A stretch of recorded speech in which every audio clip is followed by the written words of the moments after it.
Good evening दोस्तों, हमारे YouTube channel teacher education में आप सभी का बहुत बहुत स्वागत है। दोस्तों, हम सभी शिक्षक अपनी निष्ठा प्रशिक्षण के अंतिम चरण में पहुंच चुके हैं। अंतिम चरण में भी 3 मॉड्यूल हैं, 16, 17 और 18। सबसे पहले हम लोग एक नज़र डालते हैं इस आखिरी चरण के कोर्स पे। तो सबसे पहला जो हमारा 16 नंबर मॉड्यूल है वो है पूर्व व्यावसायिक शिक्षा। उसके बाद 17 है कोविड-19 परिदृश्य स्कूली शिक्षा में चुनौतियों का समाधान, विकास करना, सुरक्षित और स्वस्थ स्कूल वातावरण बनाना। उसके बाद है अगला और आखिरी मॉड्यूल जो हमारा 15 जनवरी को लास्ट डेट है इसका। 18 मॉड्यूल है अधिकार, बाल यौन शोषण और यौन अपराधों से बच्चों का संरक्षण, जिसे हम लोग पॉक्सो अधिनियम के नाम से भी जानते हैं। यही 3 मॉड्यूल है हमारा जो आखिरी है। इन तीनों मॉड्यूल के जो हमारे मुख्य प्रश्नोत्तरी है उसी का इस वीडियो में हम लोग बात करने वाले हैं। तो चलिए बिना देर के हम लोग इस वीडियो को शुरू करते हैं।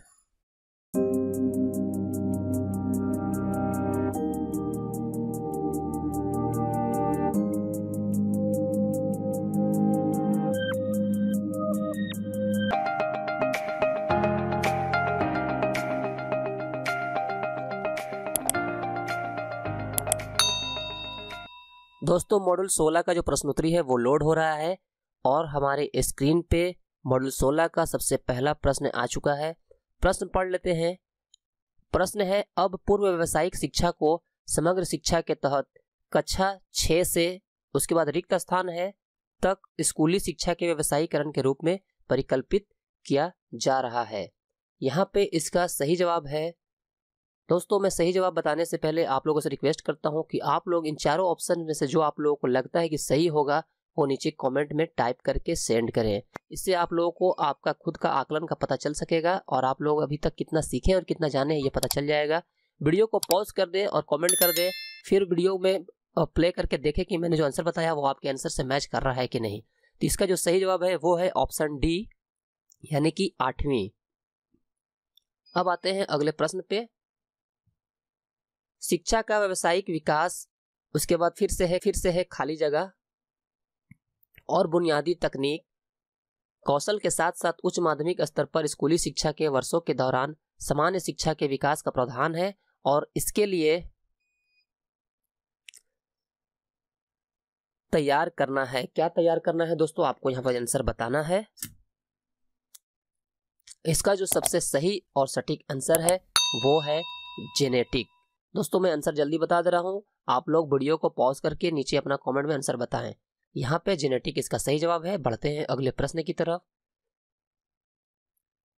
अगला प्रश्न है दोस्तों, रोजगार कौशल मॉड्यूल को 9वीं से 12वीं कक्षा तक व्यावसायिक पाठ्यक्रम के भाग के रूप में पेश किया गया है, जिसमें संचार कौशल, स्व प्रबंधन कौशल, सूचना एवं संचार प्रौद्योगिकी कौशल, उसके बाद रिक्त स्थान है कौशल और हरित कौशल शामिल है। यहाँ पे कौशल का नाम फिल इन द ब्लैंक्स में भरना है। तो कौन सा कौशल है? तो इसका जो सही ऑप्शन है वो है ऑप्शन सी, उद्यमिता कौशल। ये इसका सही जवाब है। बढ़ते हैं अगले प्रश्न की तरफ। अगला प्रश्न है, योग्यता 1 खाली जगह, उसके बाद है और औसत दर्जे का ज्ञान एवं कौशल है। इसका सही जवाब है ऑप्शन सी, अवलोकनीय। अगले प्रश्न की तरफ बढ़ते हैं।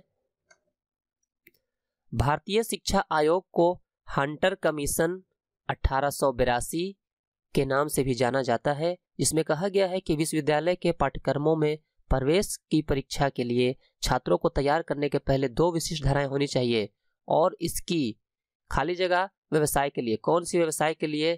तो यहाँ पे जो इसका सही ऑप्शन है वो है व्यवहारिक। यहाँ पे दोस्तों ऑप्शन ए में इसका सही जवाब है व्यवहारिक।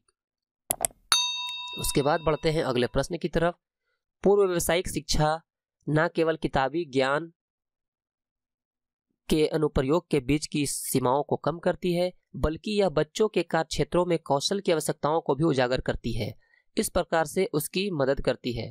तो इसका जो दोस्तों जो सही आंसर है वो है बी, सी, डी, यानी कि तीनों सही है और जो कि ऑप्शन ए में है, यानी कि सभी। इसका सही जवाब हो गया सभी। अगले प्रश्न की तरफ। शिक्षा पर राष्ट्रीय नीति, उसके बाद है रिक्त स्थान। ज्ञापित है कि व्यावसायिक शिक्षा के व्यवस्थित, सुव्यवस्थित एवं कठोरता से लागू कार्यक्रमों की शुरुआत प्रस्तावित शैक्षिक पुनर्गठन में महत्वपूर्ण है। यहाँ पे राष्ट्रीय नीति कौन सी है उसका ईयर जो हम लोग का है वो भरना है। तो यहाँ पे इसका सही जवाब है 1986 यानी कि 1986। राष्ट्रीय शिक्षा नीति 1986 ज्ञापित है। देखते हैं अगले प्रश्न पे। महात्मा गांधी ने 1937 में कहा था कि मैनुअल और रिक्त स्थान कार्य को परीक्षा में जगह मिलनी चाहिए। यहाँ पर रिक्त स्थान में क्या आएगा, उत्पादक, बुनियादी, मौलिक या प्रायोगिक, ये आपको बताना है। इसका सही जवाब है दोस्तों उत्पादक, जो कि ऑप्शन ए में है। अगले प्रश्न पे आते हैं। ईश्वर भाई पटेल समिति 1977 ने SUPW को एक उद्देश्यपूर्ण सारथी के रूप में विघटित किया। उसके बाद रिक्त स्थान है जिसके परिणाम स्वरूप वस्तुओं सेवाओं का काम होता है जो समुदाय के लिए उपयोगी है। यहाँ पे आपको भरना है सही जवाब जो कि रिक्त स्थान में जाएगा। तो इसका सही जवाब है मैनुअल, ऑप्शन ए। दोस्तों आप लोगों को एक बात बता दूं कि जो हमारा ऑप्शन ए में आ रहा है वो हो सकता है कि आपका ऑप्शन बी, सी या डी में भी आए, और जो हमारा क्वेश्चन 1 नंबर पे है वो हो सकता है कि आपका 5वें नंबर पे या 6ठे नंबर पे या किसी भी नंबर पे आ सकता है। तो क्वेश्चन नंबर के साथ साथ ऑप्शन भी ऊपर नीचे हो सकता है, इस बात का ध्यान रखेंगे। अगले प्रश्न पे आते हैं। कार्य अनुभव को के रूप में जाना जाता है। कार्य अनुभव को किस रूप में जाना जाता है? इसका सही आंसर है वो है सामाजिक रूप से उपयोगी उत्पादक कार्य, जो कि ऑप्शन ए में है। फिर देखते हैं अगले प्रश्न की तरफ। अगला प्रश्न यहाँ पे नहीं है। हम लोगों ने 10 प्रश्न का सही आंसर दिया है या नहीं, ये सबमिट करने के बाद पता चलेगा। सबमिट करके देखते हैं, और यहाँ पे हमारी स्क्रीन पे स्कोर आ चुका है कि स्कोर है 10 on 10।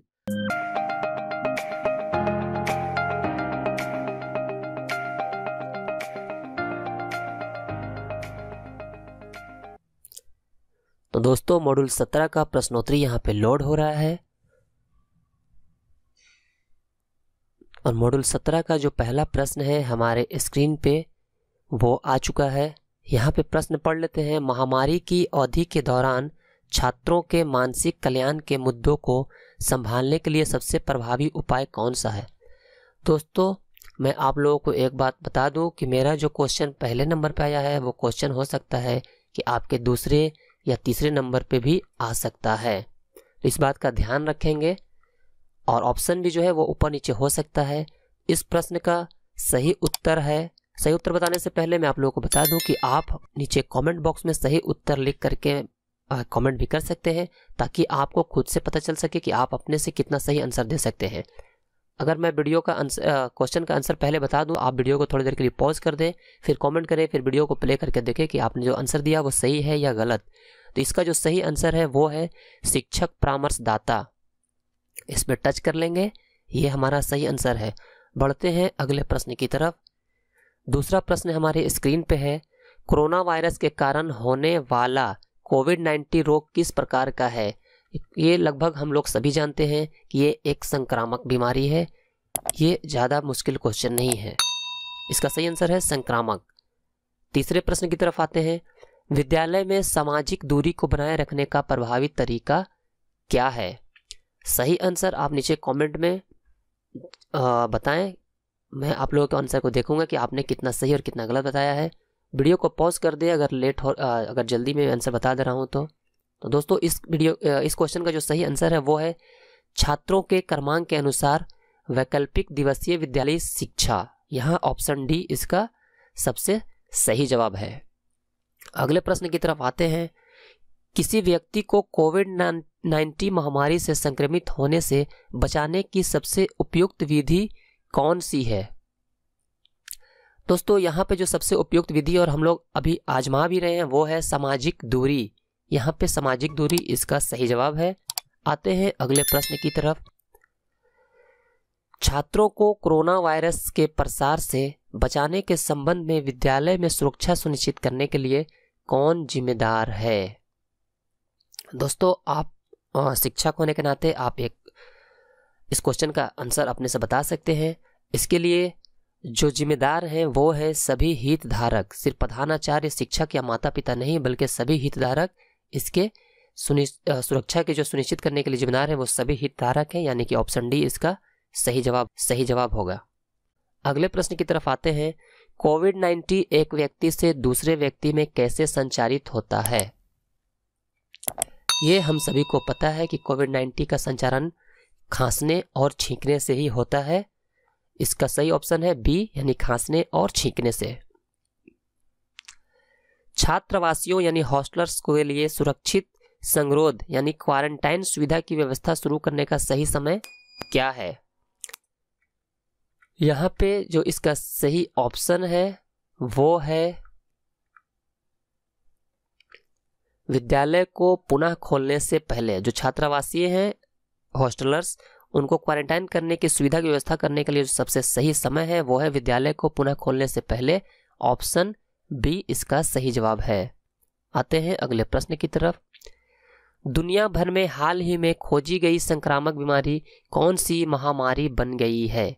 ये हम सभी को पता है कि इसका जो सही आंसर है वो है कोविड-19, जिससे हम सभी भली भांति परिचित हो चुके हैं और हम सब इससे बचने के लिए उचित उपाय भी अपना रहे हैं। इसका सही आंसर है कोविड-19, कोरोना वायरस के नाम से भी जिसे हम लोग जानते हैं। अगला प्रश्न स्क्रीन पे आ चुका है। वैकल्पिक दिवसीय विद्यालय मॉडल को कारगर बनाने में कौन सी प्रमुख चुनौतियां रही हैं? इसका सही आंसर आप नीचे कमेंट में बताएं।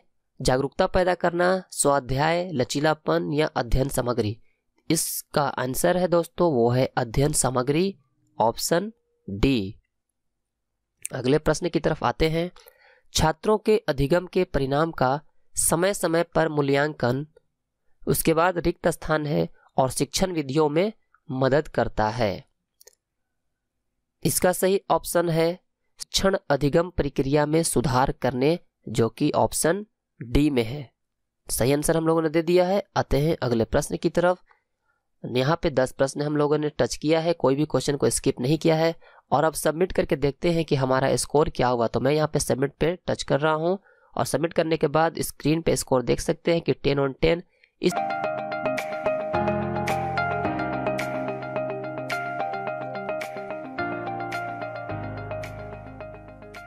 दोस्तों स्क्रीन पे मॉड्यूल 18 का प्रश्नोत्तरी लोड हो रहा है और मॉड्यूल 18 का पहला प्रश्न हमारे स्क्रीन पे आ चुका है। हम प्रश्न को पढ़ लेते हैं। सबसे पहला प्रश्न है, बाल लैंगिक शोषण हो सकता है क्योंकि? यहाँ पे पूछा जा रहा है कारणों का अनुमान नहीं लगाया जा सकता है, वित्तीय संकट, प्यार और रोमानी रिश्ते की उलझन, बच्चों को अनुशासित नहीं है। बच्चे यहाँ पे जो है अनुशासित नहीं होना चाहिए था ऑप्शन में। तो इसका जो सही आंसर है वो है ऑप्शन ए, यानी कारणों का अनुमान नहीं लगाया जा सकता है। उसके बाद आते हैं अगले प्रश्न पे।